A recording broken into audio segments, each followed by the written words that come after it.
cold as a razor blade, as tight as a tourniquet, like the skin on a dying man. I don't want a piece of the world. I want the whole world. I make my own rules because it's much easier that way. Trust me.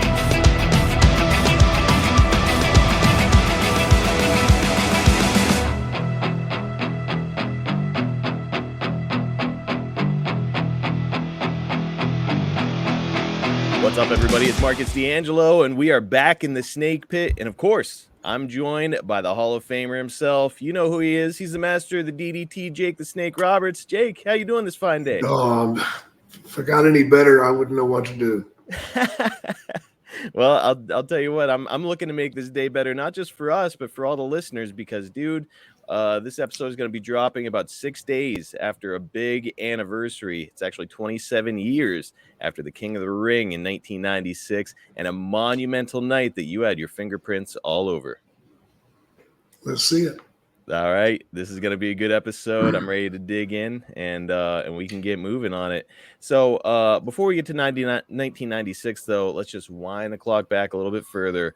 When do you think, if you can recall, when is the first time that you met Steve Austin? I believe it was when he came to the WWE. Okay, so right around the same time that you did in 96. Mm-hmm. Now, I know that you were with him in WCW in 92. Well, I met him briefly there, but I wouldn't really call that a meeting. Okay. So now when you were in WCW 92, was it like, I know that you were feeling really kind of disenchanted due to the whole Bill Watts situation. Yeah. Was it just like, I'm just going to fucking go to work. I don't need to socialize with anybody, or how was it? I was in the midst of addiction, man. And I was, of course, when the Bill Watts thing, man, that just fueled my addiction. I just wanted to get high and forget about what was going on. You know? And that was bad on me. Tough time, to be sure, but man, it's Arn Anderson actually just covered it on his podcast, Your Arrival in WCW, and dude, the fan reactions when you're showing up there, like, you might not have been feeling your best or super up to the job, but holy smokes, those fans were ready. Yeah, the fans were ready.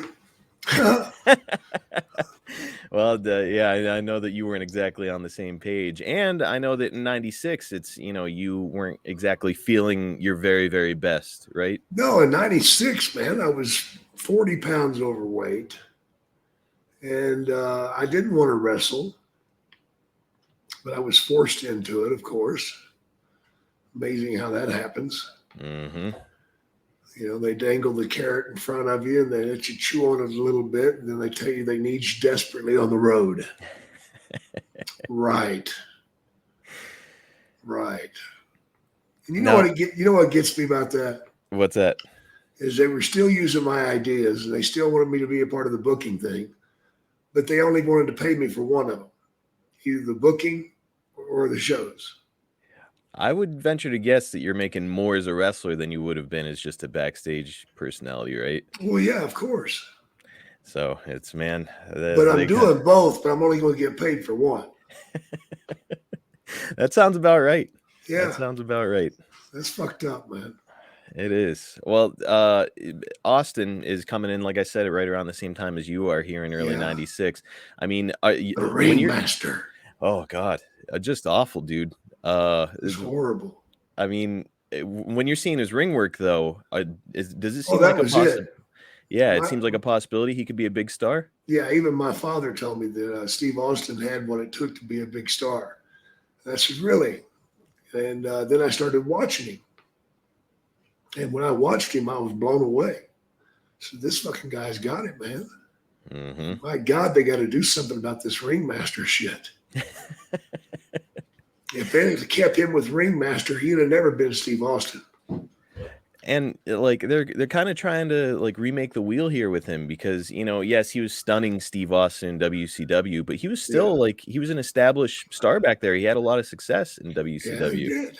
Sure did. I know that Vince likes to put his fingerprints on shit, but man, some of the stuff they were coming up with. You ever hear that they wanted to name him Chili McFreeze at one point? Chili McFreeze. That was a name that they had on like their list of names for Steve Austin. Wow. Yeah. Yep, and I guess he was going to be like a Batman character, like Oh Mr. my Free. God. Just, I mean, so it could have been worse than the Ringmaster. That's hard to believe. I know it. I know it. Well, by just doubling back to WCW a little bit, by 1995, Austin was frustrated with his spot there. And the narrative has kind of become that Hulk Hogan joined the company in 94 and Hulkamania just overshadowed everything else in the entire company. Yeah. Allegedly, this is just the story that everyone tells. Hogan's buddies were coming along for the ride, and Austin's getting squashed by guys like Jim Duggan in his debut, losing to Savage, and just being overlooked in general. I know that you weren't there, Jake, but outside looking in, do you think that there's any fire to that smoke?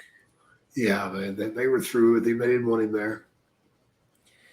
Just so hard to believe. Like, he'd be fired by FedEx, and then all of a sudden, a couple of years later, he's the biggest star in the entire industry. What a fumble. That's great. I love it. I love it when shit like that happens. I'll tell you, guys, they've got to be looking to management at that point. Like the wrestlers, they're like, hey, what the fuck are we doing? Yeah. Oh, brutal. Well, he's gone in 95, and like I said, 96, right around the same time as you're set to come in for the Rumble. He's there. So I know that you would have a seat in the creative meeting table, as you mentioned here. And something I know our listeners are really fascinated by is your time there working on creative. I mean, so you said that your father had put in the good word for Austin essentially to you. Are you coming to Vince or anybody else saying like, hey, this guy's got it? Absolutely. Absolutely. After I watched him for a while, I went to Vince and I said, this is your next superstar. And he said, are you kidding? I don't see him anything other than mid-card. That's exactly what he said. Mid-card at best. Wow. Just hard to believe, man. It's because, yes, he's coming in with the Ringmaster gimmick, but if you watch back that first promo, like, he's got a cool voice. He delivers a strong promo. He's in great shape. It's like, man, he's kind of got all the tools you would think to make a big star. Absolutely. He was ready. Primed, ready, set on go. Now, are you pushing to work with Austin at that point, or just I was pushing anything to have Steve do, Steve was calling me, if not nightly, every other night, and asking me what about this and what about that and what should I have done, what could I have done, different things. He was wanting to learn. He was wanting to know what could get him over the hump. And I'd give him everything that I could. Everything that I could. Man, that's a question that's coming up later, but let's just hit it now. It's you are an established veteran at this point. Steve himself is a really established veteran. Yeah. But even with all of his experience, are you kind of like his guide here in this new territory that you're familiar with? Yeah, I'm guiding him through the territory, trying to help him out. Pretty awesome that you set him on this path, and now, I mean, gosh, look at him all these years later. He shows up at WrestleMania, and he's the most over guy on the card. Yeah, incredible. So, following a tour of Germany in April 1996, you're back in the States, and you begin working with Austin around the loop. Before we talk about that, Jake, I've got to ask you about something that will never ever come up on the podcast ever again. While you were in Germany, you worked with Isaac Yankem DDS, who would soon go on to become the fake Diesel before landing on King. What did you think of Glenn as a performer, and what do you think about the Dennis gimmick? I love the Dennis gimmick, man. What? I did. I can't tell you I didn't, but I knew that it wasn't a gimmick that would go to the top. It was a ha-ha gimmick.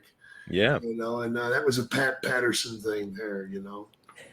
Pat Patterson liked to have ha-ha gimmicks, and but I knew his work was solid.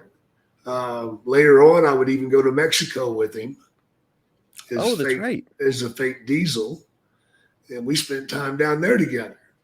So I just told him, I said, brother, just keep doing what you're doing. You'll get your shot sooner or later. How about that? The last thing I expected to hear today was I like you like the Dennis gimmick. Oh yeah, I loved it. Well, I will say that, like, yep, it's corny and it's cheesy, but like his look kind of made it work. He had those nasty teeth and just this big gross guy. Yeah. Yeah, gosh, it's I'm glad that he got out of that and landed on. I like the fake Diesel thing sucked too, so I'm glad he wound up landing on a gimmick that would ultimately get the guy in the Hall of Fame. Yeah, he really hated doing that fake Diesel. I know that Vince can be like vindictive and he wants to kind of get Yeah, back at people. And Scott and Kevin had left, and he's like, "Well, they're my characters. I can do it with anybody." that's what he was trying to show him. Well, didn't quite work out. Uh, No, Well, while we're talking about bad creative, I have to ask, because you're on the creative team at the time, are you like questioning some of the ridiculous shit or just kind of yeah, going I with the am. flow? I am, and it got me a lot of heat too. Really? Yeah, yeah, I questioned a lot of stuff, and Vince a couple of times he'd just say, "Okay, that's it," and he'd tell everybody else to go home and say, "Jake, stay here. You're gonna help me rewrite this whole TV." Oh no. So I would stay, and we'd rewrite the whole TV in a matter of minutes. That's all it would take. TV is not hard to write if you just have a little common fucking sense. I don't know what it is about me, but I've always been able to do that. It doesn't take me any time to come up with an angle, to come up with anything. It's just God, an act for it I've had. Whether it be turning King Kong Bundy babyface, who does that? Yeah, I on did. on paper it doesn't make sense, but yeah, it No, worked. you goddamn right it worked because we made it believable. Man, we referenced it last week on the show. I'm going to hit it one more time here because I'm guessing it's going to make the news. You on the creative team at AEW, God almighty. It's just thinking about the possibilities. Even like uh, a Rampage, AEW Dark, Yeah, if that were still around. Like, I would yeah, just love to see the stuff that you would put together there. I would love to do it. I really would. But Tony's got a great team up there. They're working their asses off. Hmm. No doubt about that. And they, when you're part of a creative team, you're going to have some stuff that misses. It's just a law of numbers. Not every one of them are going to be right, but I think it'd make his life easier and maybe give him more time to think outside the box. Absolutely. Because I can only imagine when he's writing all that TV or at least overseeing all that TV, it's like some things are just going to fall through the cracks. They just Right? are. You just Um, have to. Right. And you've got all these different people that are on the roster and there's only so many TV slots to put them into. I think that man, Tony Khan, if you're listening, we know you are. If you're listening, just give our man Jake a shot, will you? All right, let's get back on track. You're working with Steve, like I said, on the house show loop. So I've heard you say before in interviews that you were trying to help him kind of find himself, find his character at this time. Right. Can you talk to us a little bit about that? Well, I just told him, you got to find something that you believe in because every word that you say, you got to believe it. Mm-hmm. You can't go out there and be the ringmaster because you hate that shit. You think it's ridiculous, and it is, and you can't be yourself. Why don't you just be yourself and then up it about 3 notches? And that's what he did. I've heard him say that on interviews now. He's like, I'm just me, but with the volume turned up to 11.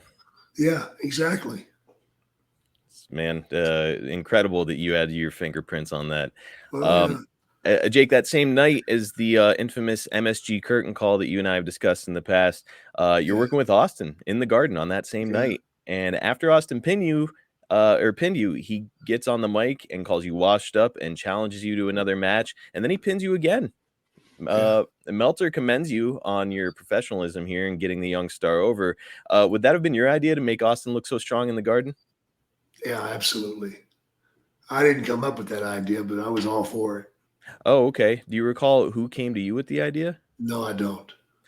I'm It's sure it was Vince. it's a fascinating era for you because you're coming in and every single time, I mean, we're going to see it in the clips. Anytime you do anything, it's like I said, I know that you weren't feeling your best, but man, the audience was just all over it. They loved you. They loved when you would hit the DDT and pin Yeah, anybody. They would just go crazy when you'd walk out, but like all of the kind of finishes that you're getting when you're beating somebody, it's almost kind of like a little gotcha at the end after they kind of whooped your ass the whole time. yeah, yeah. Now, what's the thinking there? Is that Vince? Is that you saying, "Hey, I'll put this guy over and then just get the win," or how does that go? It's a lot of it had to do with me being so bad out of shape. Okay, I just couldn't go. There was nothing left. When you're 40 pounds overweight, your tank is just carrying all that extra weight, and you can't get up and move with those guys. So I just had them beat me down, keep me down, and then I would hit them with the hot DDT. gotcha. So the idea being that like if you're out of shape, you're blowing up right away, and if you're Yeah, selling, that gives you an opportunity to recuperate. right, exactly. Gotcha. Okay. Hey guys, it's the hardcore legend Mick Foley here, and I need to call a quick timeout, a brief timeout, because I wanted to tell your listeners what I have been telling Foley is Pod listeners for a while now about all the cool things happening over on adfreeshows.com. David Crockett and Conrad go day by day through June of 1985 in Jim Crockett Promotions on the latest episode of The Book, the month that the grandson of a plumber arrived. June 30th, Cody Rhodes is going to be born. I mean, his dad is wrestling with Tully Blanchard in Los Angeles, and Dusty's got to hurry home and rush out of there and get home to Charlotte to see his wife Michelle give birth to the American Nightmare. It's a special day in Jim Crockett Promotions history. Jake the Snake Roberts chatted live with Ad Free Shows members about his Hall of Fame career and a story about Ron Garvin you won't soon forget. Everybody's got a tail, so if they do that, then here comes his comeback. You know what Ronnie Garvin's tail was? His nipples would get hard. Swear to God, man. His nipples would get rock hard. When his nipples got rock hard, man, he was coming to his feet and he's going to beat your ass. Just a small taste, a sampling, if you will, of what we have waiting for you, with 4 levels to choose from. 4. See for yourself why ad-free shows is the best value in wrestling today. Sign up now, right now, at adfreeshows.com. Yeah. Well, like I said, you put Austin over in front of that MSG crowd. Can you tell our audience a little bit about the importance of getting over in New York City? That's the one. You might not get over anywhere else, but if you get over in Madison Square Garden, you're set. That's just how important it is. Man, it's you can't really say it much better or clearer than that. That audience, they're kind of renowned as the smart wrestling audience, and yeah, if they like you, you're doing something right. Right. Well, speaking of the MSG curtain call that night, Triple H was involved in the infamous moment. Hall and Nash are leaving. Shawn was the champion, so allegedly, all the heat went on Hunter.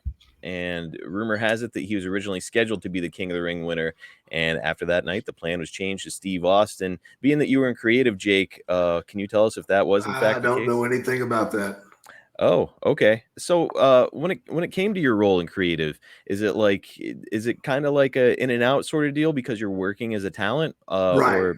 Okay. I was probably not even there. Gotcha. When that choice was made. Right. I don't think I was at all. No. I see. Okay. Well, do you? They already had me back out on the road. Okay, so like even that night at MSG, it's not like you're hearing all the hubbub backstage. You're already just gone. Right. Do you remember hearing about it like the next day or the next time you were at TV? TV? Yeah. And I mean, was it essentially all the other talent were fucking pissed about this thing? Yeah, everybody was hot about that curtain call shit. Everybody.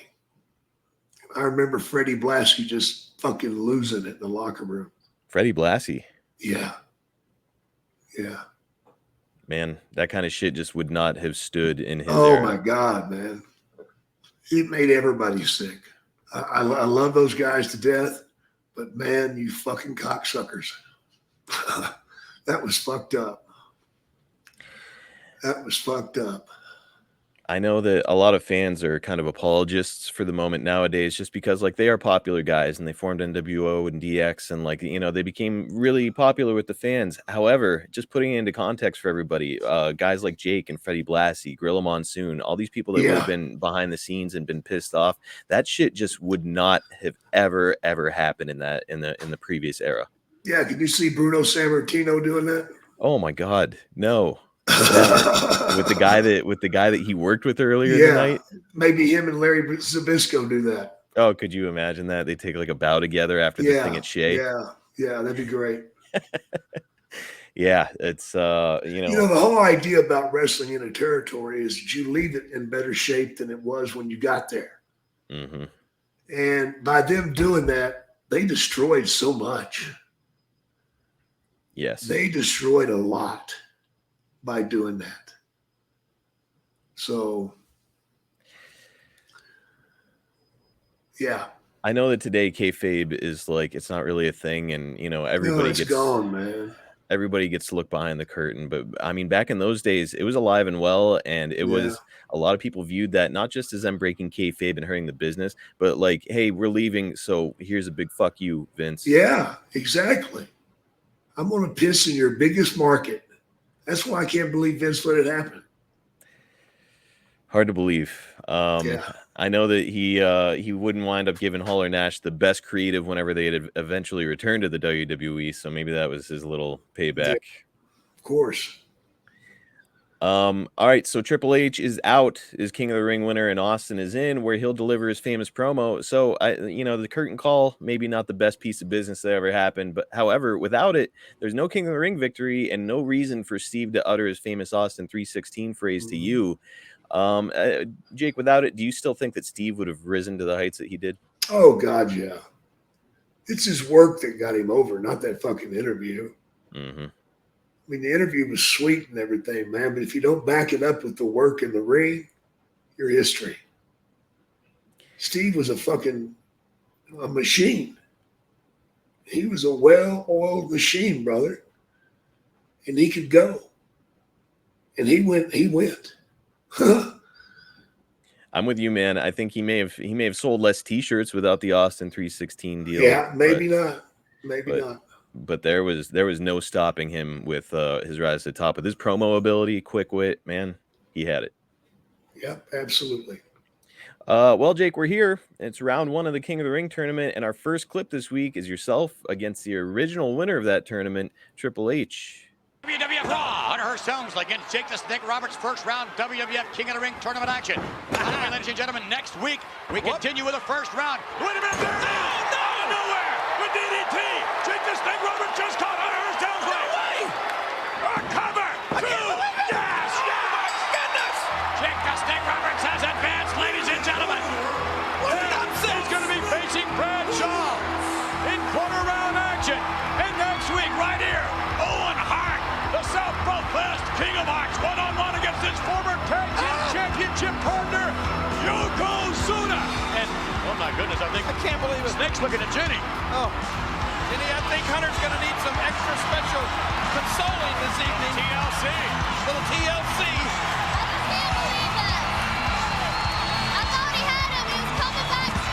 Whoa. Oh, watch that now. Watch. Oh no! Look at that, Jenny! The snake! Yes, check the Snake Roberts. The look on Jenny's face, and if Helmsley wakes up, Don't look, Jenny! oh my goodness. Jake the Snake Roberts, victorious. Oh my goodness. Oh, well, anything can happen here in the World Wrestling Federation. Jake the Snake. Don't tell me. Next week, ladies and gentlemen, join us for more World Wrestling Federation action right here on Raw. Anything can happen in the World Wrestling Federation, including a snake attacking Triple H's penis. Yeah. Man, that was just great stuff, Jake. And a clean win over Triple H. I believe that was Jenny McCarthy who wound up being like an internet sensation. So just man, what a cool moment. And man, it's a decisive victory over a guy who had become, first one of the biggest stars in wrestling, and then is now one of the most powerful men in the business. Yeah, it's awesome. Pretty cool. What do you remember about working with a young Triple H, Jake? Yeah, it was a pleasure, man. I had a great time in the ring with him. He was willing to listen. And I think I helped him a lot. I think I really did. I think I taught him a lot. I know we wrestled quite a bit when we went overseas too.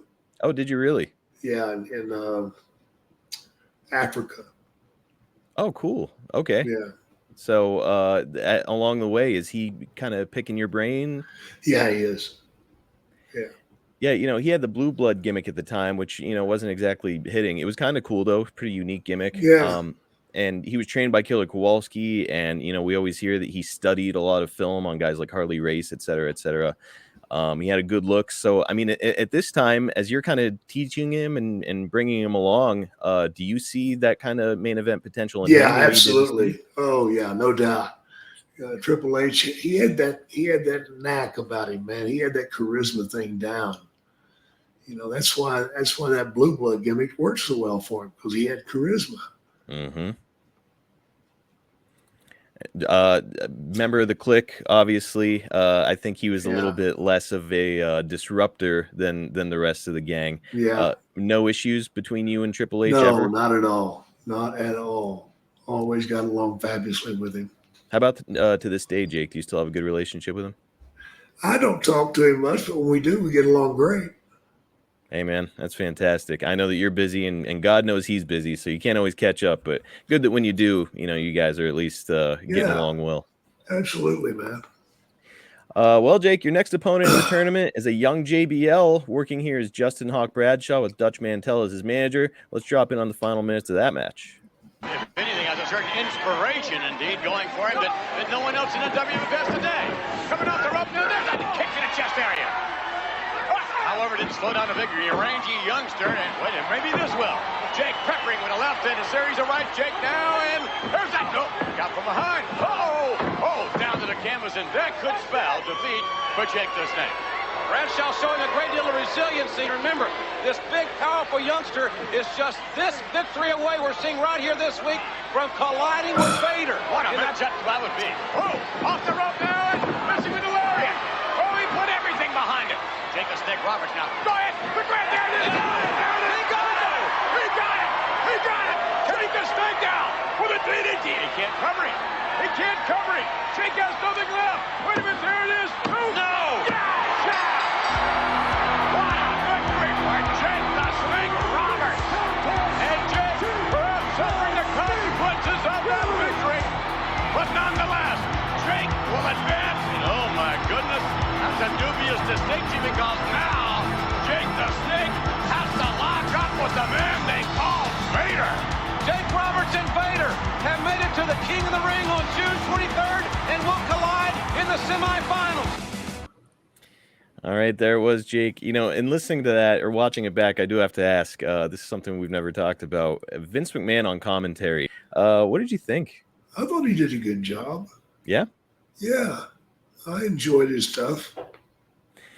I've heard him get criticized as being a little bit too over the top with the way he does his inflections and whatnot. But he gets up there. He gets up there. He's crawling over with one leg over already. There's something, I don't know. It's probably just because I was a kid at the time. There's something cool and nostalgic about it whenever I hear Vince on commentary. Well, Jake, you recently shared that very video on your social media, and Bradshaw quote tweeted it with this response: "Jake is one of the best minds ever in the business. Was a pleasure and honor to share the ring with the legend." So pretty cool. JBL showing you some respect there. Yeah, that's sweet. But rumor has it at the time that maybe you didn't quite enjoy sharing the ring with him. Can you talk to us a little bit about it? Well, I'd had neck surgery. And he got me with that clothesline one time, brother, and I went numb for about 20 minutes. Oh, God. Yeah, it was scary. And I didn't ever want it again. Bottom line, there's no need for a clothesline like that, because you hit me with that, I can't take a good bump, because I'm going to go numb. I'm trying to protect myself. Right. So I'm anticipating it and everything else. I'm not going into it naturally. I'm not going into it relaxed. So I can take a good bump. But as far as heat, there was no heat between us. Oh, good. Okay. No. No, there was never. I didn't like what he did, but there was no heat. Gotcha. All right. So, I mean, he's coming at you pretty rough. Are you now? That was his style. Yeah, and look, he kind of learned. He's from that Stan Hansen school of like, hey, lay it in, pal. But man, some of that shit looks brutal. And to your point, like if he's coming at you with a normal clothesline, you can actually take the time and sell it and make it look great. Absolutely. But if I'm trying to check my body parts to see what still works, are you kidding me? Well, Dutch Mantel said on his podcast that you came to him to ask him to tell his guy to lighten the fuck up. Any truth to that? Yeah. And what well, was Mantel would stir the pot a little bit, Really? He was telling the kid to lay him in. Did you have issues with Dutch from the past or something? No. I think there's always been a little jealousy between Dutch and I. Really? Yeah, on his side. Okay. Well, why do you suppose that is? I don't know, man. I think Dutch thinks he should have been a lot more than he ever was. I don't know. I might be completely missing the boat, but he just seemed to be unhappy with the positions he was put in most of his career. Yeah, it's and look, he's not shy. He's very outspoken on his podcast nowadays and on social media. Says what he wants to say. Yeah. And look, you're the same way. And if that's your impression of him, then that's it. It's you're welcome to it, for crying out loud. I've always liked him, but that has nothing to do with it. Now, let me ask this: after you have that conversation, like, hey, dude, why don't you ease up? Is JBL willing to, or is he still bringing it? Still bringing it. That's just him, huh? Yeah, I guess so. Double J, Jeff Jarrett, here to tell you a little bit about the nonstop savings happening over here at SaveWithConrad.com. Are high credit card balances holding you down on the card? If you're looking to give a guitar shot to your credit card debt or give your home the push it deserves with some upgrades and remodeling, you need to go to SaveWithConrad.com. That's right, SaveWithConrad.com. Conrad and his team are routinely helping my world listeners save $500, $600, $700, even $800 a month. Oh, did I mention you get to skip your next 2 house payments? Take a cue from the last outlaw, because if anybody knows how to get the bag, it's me. Strut on over to SaveWithConrad.com today and see how much money you can save for free. That's right, it's SaveWithConrad.com. NMLS number 65084, equal housing lender. Woo! All right, let's move on to the King of the Ring pay-per-view itself. It's in front of a crowd of nearly 9,000 in Milwaukee, and you're pulling double duty this night. Your first match is short, and it's probably a good thing because you're in there with an absolute road grader in Vader. Yeah. Let's check this clip out. Next is Nick Roberts being set up. Vader has dominated the match. Here he comes in. Again, hesitating just a little bit. Take advantage, Jake. You got to take advantage now while you can. Here it comes, DDT. Yeah, Oh, my God. he got it. Oh, my God. Oh, wait a minute, the official. Vader grabbed the referee going down. He never grabbed the referee. I didn't see that. I think he did. I think Jake Roberts shoved the referee out of the way. Ladies and gentlemen, here is the referee's decision. Oh, no! Oh, my goodness. That is a travesty. You can't look at Jim Cornette. He's enraged. Wait a minute. You can't manhandle a referee like that. My God, what an upset. Look out! The match is over. Come on. Vader. Here he comes again. There's no reason for this. Vader lost this match as a result of a disqualification. He was going down to the DDT, grabbed the official, and brought him down with him. Whether it was inadvertent or not, I guess we'll never know, but the official made his decision. Vader's got a very bad temper, and I don't blame him. He's just been robbed of the King of the Ring. He was one of the hopefuls, not an old washed-up has-been like Jake Roberts. Now, wait a minute, look at this. No, come on. Slam him. Hurt him. Jake's helpless. He's helpless here. Down, right into the ribs.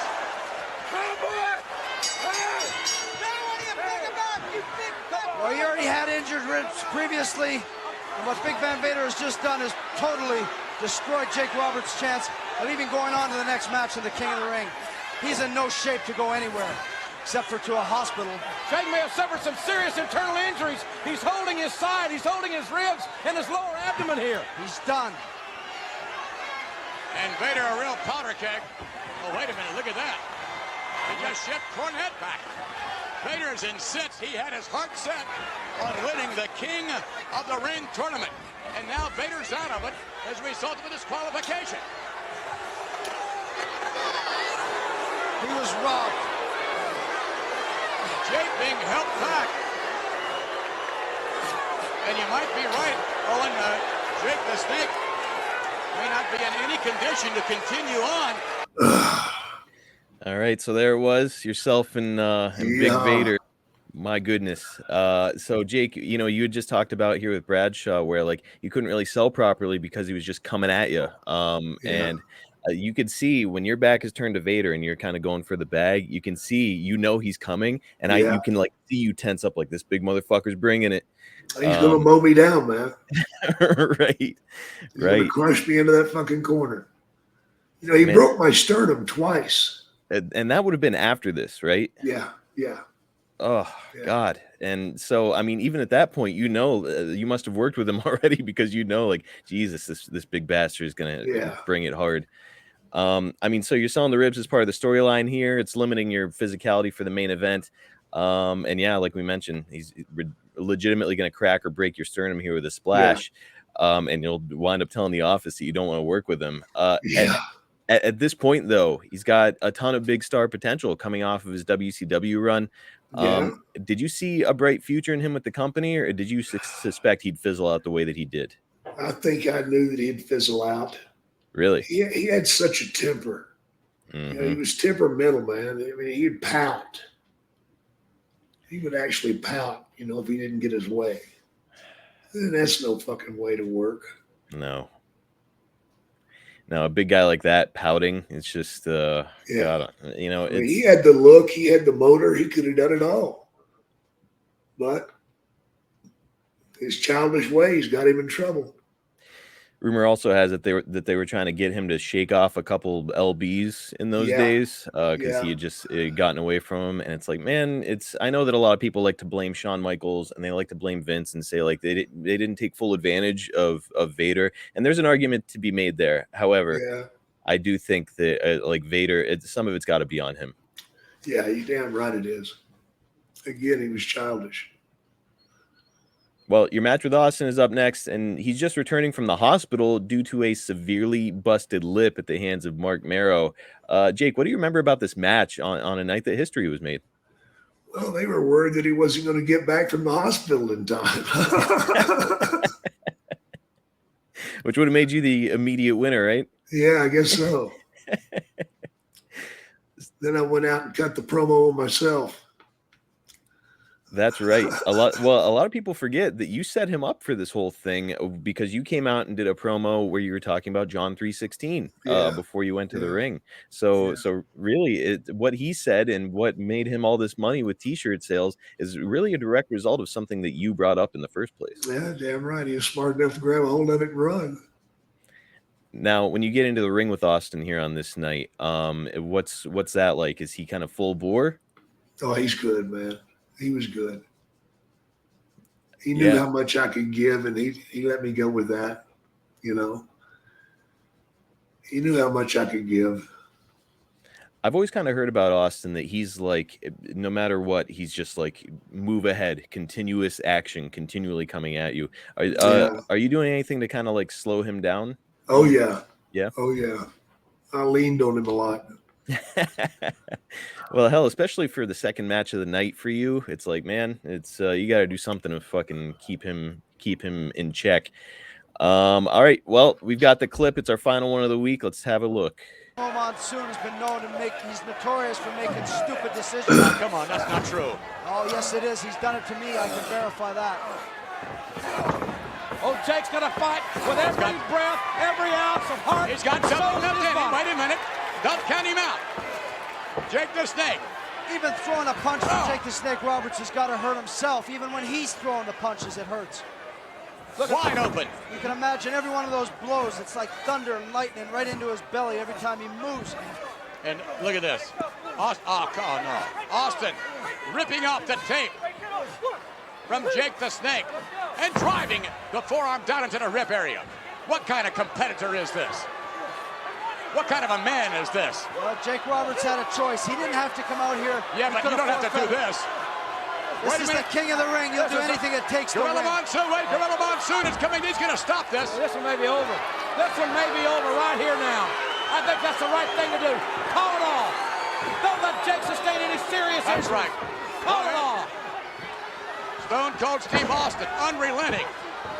And if he doesn't stop this thing, I can tell you, Monsoon will disqualify Stone Cold and make Jake the Snake the king. Well, why should Stone Cold stop? He hasn't heard a bell ring. He's fair game until the bell rings unless Jake Roberts wants to quit. The fourth prestigious King of the Ring, Stone Cold Steve Austin, an incredible victory. The first thing I want to be done is to get that piece of crap out of my ring. Don't just get him out of the ring, get him out of the WWF. Because I've proved, son, without a shadow of a doubt, you ain't got what it takes anymore. You sit there and you thump your Bible and you say your prayers, and it didn't get you anywhere. Talk about your Psalms, talk about John 3:16. Austin 3:16 says I just whipped your ass. There it is. There it is. Iconic Yeah. moment in wrestling. Just, man, so cool, and so cool that you had the opportunity. Hard to take greater advantage of Steve's stardom than WWE did following that, right? Oh, they did a good job of it. They Man. did a good job of it. Man, the shirts and whatnot. I've heard before though that you had an idea for a T-shirt that never Oh yeah, came to fruition. Austin's 10 Commandments: Thou shalt not kill unless thou art pissed. Thou shalt not covet thy neighbor's wife unless she's really hot. Shall honor thy mother and father unless they're complete jack-offs. Right on down the line. Man, a missed opportunity there. That's a great shirt. Damn right it would have been. We might have to make Jake's 10 Commandments for our there we merch go. page. Let's give There that we some go. thought. Let's Jake, you've had the opportunity to work with some of the greatest stars in the history of wrestling, including some of the biggest mainstream stars of all time in Hogan and Austin. Yeah. The debate among fans all these years is which of the two is a bigger star. So I'd like your opinion, Jake. Bigger star. Austin. Steve Austin. Yeah.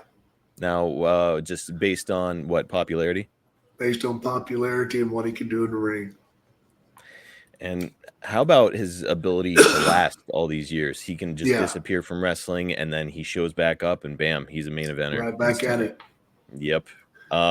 When you worked with Hulk in '86, your popularity among the fans kind of overwhelmed his when the two of you stepped into the ring. That put a stop to the whole thing. Here you are 10 years later working with Austin, and while you said you weren't at your best here, the audience still loved you.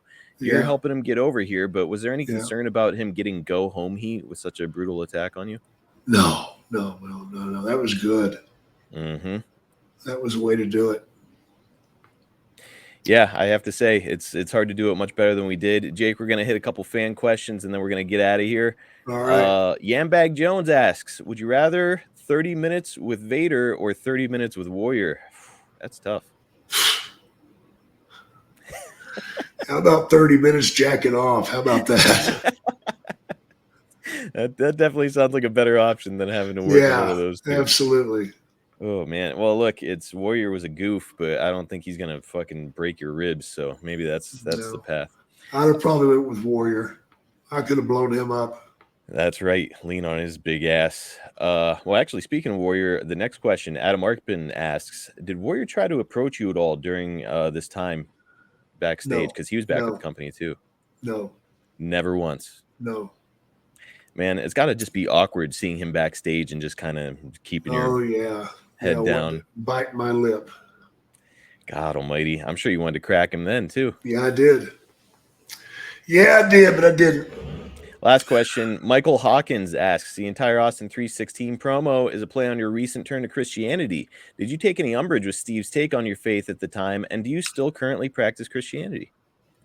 Yes, of course I still practice it. And Steve Austin, it didn't bother me, man. It's a business. We just played off what was out there. Mm-hmm. It was brilliant on his part. No doubt about it. It's you kind of brought around you were the first anti-hero in wrestling, but I think that Steve Austin kind of took the formula that you created and brought it up to a whole new level. Absolutely. Well, Jake, this was awesome. I'm glad we had a chance to dig a little bit deeper into this time in your career that, I know that you get asked about a lot. And for next week's episode, we're doing something a little bit different. You'll be on the road when we would ordinarily be recording. So we've got a legendary stand-in coming into the show as a special guest host. Next week, we're welcoming Magnum TA to the program to discuss his recent Dark Side of the Ring episode. That will be awesome. Jake, nobody can replace you, but man, Magnum is going to be fun. Yeah, it will be. So take care, and I'll see you in 2 weeks. Yep, Jake is off for the next 2 weeks, and we'll catch you next time, man. All right, brother. Guys, if you're looking to attract that 25 to 54-year-old male demographic to your product or service, why haven't you gone to advertisewithsnake.com yet? Jake is a legitimate household name. He's still over like Rover, and you can get him to put over your stuff to the exact audience you're targeting. If you need evidence that it works, just listen to our show. We routinely advertise for the same businesses because they know that what we do works. Head to advertisewithsnake.com and team up with Jake the Snake Roberts. I mean, how many opportunities are you going to get to say you're teaming up with Jake Roberts? Not many, and we're giving it to you over at advertisewithsnake.com. JakeTheSnakeShop.com is rocking and rolling as well, and things keep on selling out over there like we always bring up. Those 2-packs of Jake and Rick Rude, they're signed. It's about as good as you can get whenever it comes to an action figure, and they're available right now at JakeTheSnakeShop.com. Jake, I know, is trying to get more of those in for the shop, but he's going to be running out soon. So if you want to make sure that you add it to your collection, go right now to JakeTheSnakeShop.com. You got to go out of your way to check out Cameo with Jake. It's cameo.com/JakeSnake. Here's a review from Tammy. This was my first time using Cameo, and I am really glad I chose Jake the Snake. He is just as charismatic today as he was 30 years ago. I saw some videos of the other stars that were like 30 seconds or something. Ours was well over that. He really went out of his way to give me a great video. Take a look at the other reviews there, and you'll see that everyone feels the same way. Again, it's cameo.com/Jake Snake. Order yours now. We know that summer's almost here, and we've got you covered at boxofgimmicks.com. Check out our new tank tops, shorts, and adjustable hats. You're going to love the throwback style that we have over there, and it's a great way to support our show. Again, that's the Snake Pit page at boxofgimmicks.com. Check us out on YouTube at youtube.com/@SnakePitPod for short clips from our show, highlights, and some exclusive content. We also recently did a giveaway for subscribers there, and we'll continue to do those occasionally, so don't miss out. Like, subscribe, and hit the notifications bell there right now. Also, if you've enjoyed our podcast, please like, subscribe, leave us a 5-star review on all platforms if you think we've earned it, because let me tell you, that helps us out a bunch and helps us to continue to provide you guys with this free podcast here. Just a reminder, you can get the Snake Pit and all the other shows in our network early and ad-free at adfreeshows.com. It starts at just $9 a month, which is less than 15 cents an episode each month. I think we can all afford that, right? 15 cents per episode. Let me tell you guys, you are not going to want to miss out on what's happening over at adfreeshows.com. Tons of bonus content, interactive chats with your favorite hosts and wrestling personalities. Jake and I just last night, as we're recording this, did a Q&A there with members, and they were absolutely thrilled to be chatting with the legendary Jake Roberts. You can do it too. Head over to adfreeshows.com today. Sign up. Catch Jake on Twitter at JakeSnakeDDT, on Instagram at JakeTheSnakeDDT, and on Facebook at Real Jake the Snake. Follow me at Marcus P. D'Angelo on Twitter, and you can follow the podcast at Snake Pit Pod on all social media platforms. Fun episode today, guys, and we're looking forward to bringing you some fun new content next week right here on the Snake Pit.